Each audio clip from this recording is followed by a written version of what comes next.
आज हम the civil servants BPS 18 to BPS 21 promotion rule 2022 के रूल 12 के साथ आपकी खिदमत में हाजिर हैं। रूल 12 ये बताता है कि अगर कोई civil servant ex Pakistan leave पे है या स्टडी लीव पे है विद इन पाकिस्तान या एक्स्ट्राऑर्डिनरी लीव पे है तो उसका प्रमोशन कैसे होगा। तो ये रूल 12 ये बताता है कि अगर सिविल सर्वेंट जो लीव पे है और उसकी लीव का पीरियड लेस देन 1 ईयर है तो उसको डीपीसी या पीएसबी 1 या पीएसबी 2 प्रमोशन के लिए कंसीडर कर सकता है। अगर कोई सिविल सर्वेंट जो एक्स पाकिस्तान लीव पे है या स्टडी लीव पे है या एक्स्ट्राऑर्डिनरी लीव पे है, चाहे वो स्टडी लीव या एक्स्ट्राऑर्डिनरी लीव उसने पाकिस्तान में ली हुई है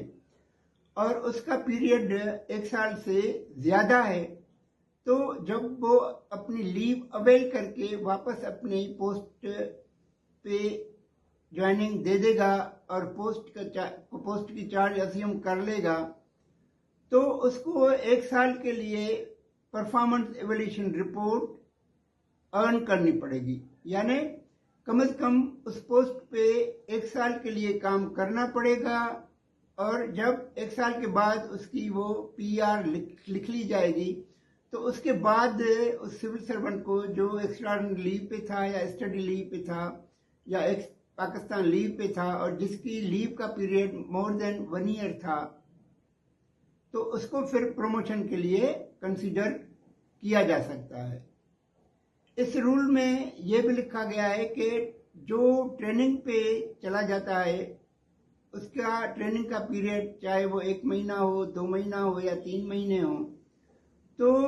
वो पीरियड भी उसका पीआर के हवाले से कंसीडर किया जाएगा। मगर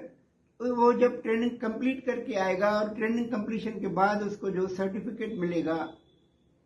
तो वो ट्रेनिंग एवल्यूशन रिपोर्ट उसको जमा करानी पड़ेगी ताकि जब भी उसका प्रमोशन कंसीडर हो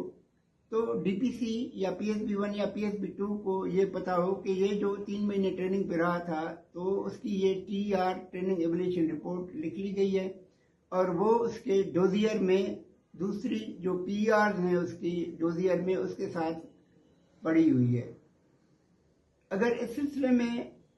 आपका कोई क्वेश्चन है, आपको कोई मजीद वजाहत चाहिए तो मैं आपको ये सजेस्ट करूंगा कि आप ये rule 12 of the civil servant BPS 18 to BPS 21 promotion rule 2022 का मुताला कर लें। अगर उसके बाद भी आपके जहन में कोई क्वेश्चन है तो आप अपना क्वेश्चन यहाँ पर जो आपको व्हाट्सएप नंबर नज़र आ रहा है उसके ज़रिए हमें भिजवा दें। हम कोशिश करेंगे कि एक वीडियो के ज़रिए आपके उस क्वेश्चन का जवाब आप तक पहुँचा दें।